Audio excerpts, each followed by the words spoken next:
अस्सलामुअलैकुम। आप मुलाहिज़ा फरमा रहे हैं सराय में उम्मीद चैनल और मैं हूँ तालिब नकवी एडवोकेट।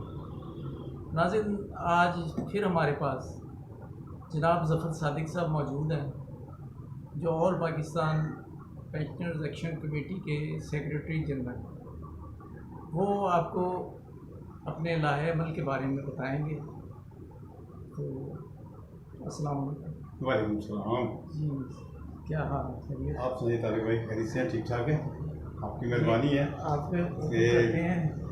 आपकी बड़ी मेहरबानी कि आप हमें मौका देते रहते हैं ताकि हम जो है ना अपनी गुफ्तगू मुख्तलिफ मराहल में आप तक पहुँचाते हैं। आप फिर अपने चैनल के ज़रिए, सराय महरून चैनल के ज़रिए बात को आगे पहुँचाते हैं। इस तरह पूरे पाकिस्तान के जो हमारे पेंशनर भाई हैं, मैं समझता हूँ कि ये चैनल शायद उनकी आवाज़ बन चुका है अब। तो असल में बात यह है तारिक नकवी साहब के पिछले दिनों एक वाक़या हुआ था कि हमारे कुछ पेंशनर साथियों ने प्रेसिडेंट की तैनाती और अपना चेयरमैन बोर्ड की तैनाती के खिलाफ अदालत में केस किया हुआ था। सिंगल कोर्ट ने, इस्लामाबाद हाई कोर्ट के सिंगल बेंच ने फैसला दे दिया और उन दोनों को बरतरफ कर दिया। उसके तकरीबन एक हफ्ते के बाद तकरीबन 2 हफ्ते के अंदर अंदर ना जुलाई का फर्स्ट वीक था, डबल बेंच जिसमें जस्टिस चीफ जस्टिस अतर मनल्ला और उनके दूसरे जज थे आमिर फारूक साहब, उन्होंने हुक्म इम्तनाई दे दिया सिंगल बेंच के ख़िलाफ़ और वो बहाल होकर दोबारा आ गया। अब हमें इस पे बहस में तो पढ़ना नहीं है।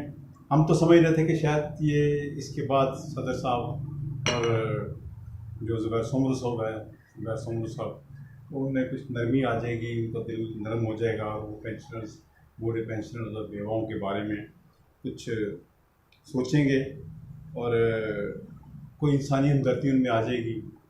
मगर जागीरदार वडेरे और जिनकी पुष्ट पर हुकूमतें होती हैं, उनका दिल पत्थर के हो जाते हैं। वो नहीं समझते कि किसकी क्या प्रॉब्लम है, वो बेवा कैसे गुजारा करती होगी जिसको 4,000 रुपये महीना मिलता होगा, वो 90 साल का बूढ़ा शख्स कैसे गुजारा कर रहा होगा जिसको 9,000 रुपये महीना मिलता है और चंद दिन के बाद ही वो दस्तनगर बन जाता है अपने बच्चों का कि बेटे मेरी दवाई ख़त्म हो गई है, मुझे दवाई की ज़रूरत है, पैसे दो। तो इसलिए मैं समझता हूँ कि इनसे असल बात की तरफ आता हूँ। बैंक ने रिव्यू पिटीशन दाखिल की हुई है। अब रिव्यू पिटीशन की में उसमें एक्सेप्ट होने के बाद सुप्रीम कोर्ट ने को स्टे नहीं दिया, बैंक को फैसले के खिलाफ को स्टे नहीं दिया। हमारा राइट है कि बैंक अब हमारी पेंशन की 70% पेंशन की बाजी के मुताबिक पेमेंट करे और सालाना इंक्रीज दे दे बजट की जो पार्लियामेंट से मंजूर होता है। मगर हमें ये कह के मना कर दिया जाता है, ये कह के रोक दिया जाता है कि मामला सब जुडिस है। तालिब भाई, आप एडवोकेट हैं, हाई कोर्ट में आप केसेस लड़ते हैं। मुझे आज तक ये समझ नहीं आई कि हमारे मैटर में इस सब्सिडीज की हैसियत क्या है। ये मैं आपसे सवाल कर रहा हूँ सर। देखिए जी, सब्सिडीज का मतलब ये होता है कि मामला जो है वो ज़ेरे इल्तवा, यानी अदालत में किसी किस्म का भी कोई मामला ज़ेरे इल्तवा हो उसे सब्सिडीज कहते हैं, रिगार्डलेस ऑफ द फैक्ट कि वेदर कोई उसमें स्टे वगैरह है या नहीं है। लेकिन जहाँ तक आपका जो केस में समझ सका हूँ उसके मुताबिक ये इनका सरीहन बहाना है क्या है, क्योंकि सिंपली अगर वो बेनिफिट देना चाहते तो वो ऊपर ना जाते। अब वो मतलब रिवीजन जो है वो फाइल ना करते। अब उनकी चूँकि नीयत ये बेनिफिट देने की नहीं है, इसलिए वो ये बहाना बना रहे हैं। मैं थोड़ी सी आपको पीटीसीएल की मिसाल दूँ। आप लोगों के केस में और पीटीसीएल के केस में एक सिमिलरिटी ऐसे बनती है कि उनकी भी पेंशन घटाई हुई है, आपकी भी पेंशन घटाई हुई है, हालात वाक़यात अगर से मुख्तलिफ हैं, लेकिन उसमें जो बेनिफिट है वो बेनिफिट जो सरकार देती है, क्योंकि मामला ही ये सब जुडिस है और अब सुप्रीम कोर्ट में चल रहा है, तो वो उतना इजाफा तो वो नहीं दे रहे जितना गवर्नमेंट की पेंशन होती है, क्योंकि यही तो मामला जो है ना डिस्प्यूटेड है। क्योंकि पीटीसीएल कहता है कि हमारा तो ट्रस्ट जो है पीटीसीएल का ट्रस्ट देता है, तो लेकिन इसके बावजूद उनकी जो पेंशन में बेशक कम सही, गवर्नमेंट के मुताबिक ना सही, लेकिन उनका हर साल वो 4% या 5% इजाफा जो है ना वो पेंशन में दे रहे हैं। लेकिन आपका तो केस ही मुख्तलिफ है। अगर ये बेनिफिट देना चाहिए, जैसे कि आपने बताया कि बेवाओं वगैरह के केसेस हैं, तो वो ये रियायत दे सकते हैं। ये फ़िलहाल एक टेम्परेरी बेनिफिट भी दे सकते हैं। माजरत के साथ मैं आपसे जो पूछना चाह रहा हूँ ना, वो ये पूछना चाह रहा हूँ कि सब्सिडीज का बहाना बनाकर हमारी मुराद रोकी जा सकती है। चूँकि मैंने वो पिटीशन पूरी नहीं पढ़ी, इसलिए मैं मुकम्मल तौर पर तो ये इसमें अपनी राय नहीं दे सकता देखे बगैर। लेकिन मैं ये ज़रूर कहूँगा कि बेनिफिट अगर ये दे दें तो इन पे कोई कंटेंट लगने का कोई ख़तरा नहीं है। अगर ये बेनिफिट देना चाहें तो ये बेनिफिट दे सकते हैं। तो मैं तो इसे मेलाफाइडी कहूँगा कि वो एक जवाज़ बनाकर तो ये आपसे कर ये आपने मेरे दिल की बात कर दी है, और ये वाकई मेलाफाइडी इनकी टेंशन है।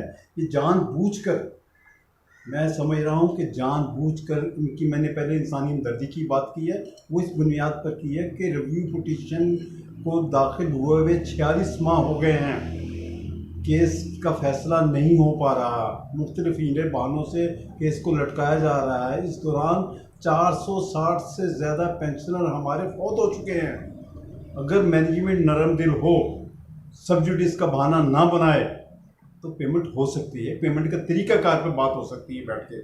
मगर हम समझ रहे हैं कि मैनेजमेंट जो है ना वो बदनीति पर मबनी है। हुकूमत भी इस वक्त जो है ना वो समझ रहे हैं कि वो इनकी पुष्ट पर आकर खड़ी हो गई है। इमरान खान साहब को सोचना चाहिए, वज़ीर-ए-आज़म पाकिस्तान को सोचना चाहिए कि कौन से ऐसे वज़रा हैं जो हमारे गरीबों के, हमारे पेंशनर्स के जो ज़ईफ़ हैं, जो सीनियर सिटीज़न है, जो इस वक्त कस्म पुरसी की हालत में हैं, उनके लिए कौन से ऐसे वज़रा हैं जो सदर की पुष्पनाई कर रहे हैं, और सदर साहब और हमारे बोर्ड के चेयरमैन साहब जो है वो इस मामले को हल नहीं करना चाह रहे।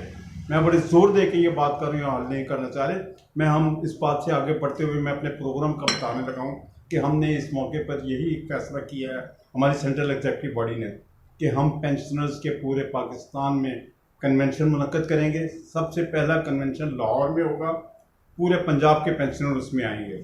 उसके बाद दूसरा कन्वेंशन हम करने जा रहे हैं पेशावर में, जहाँ पर पूरे KPK के पेंशनर इकट्ठे होंगे, नुमाइंदा कन्वेंशन। इसी तरह बलूचिस्तान और उसके बाद सिंध के आखिरी कन्वेंशन करने के बाद हमारा काफ़िला हेड ऑफिस की तरफ रवाना होगा, और हेड ऑफिस की 3rd फ्लोर पर हम सारे पहुँचेंगे।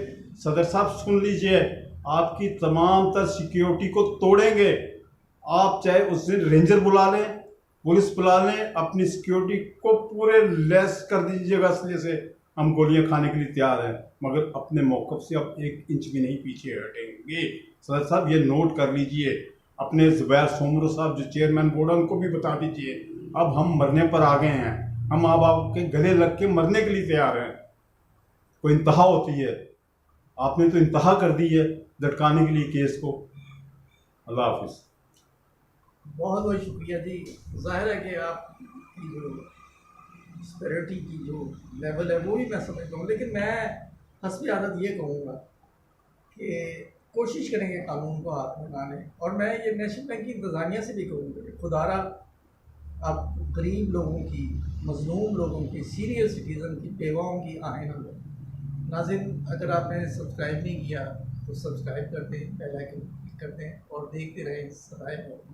और हाँ, अगर आप मुत्तफ़िक हैं और वीडियो पसंद आई है तो उसे लाइक करना ना भूलें।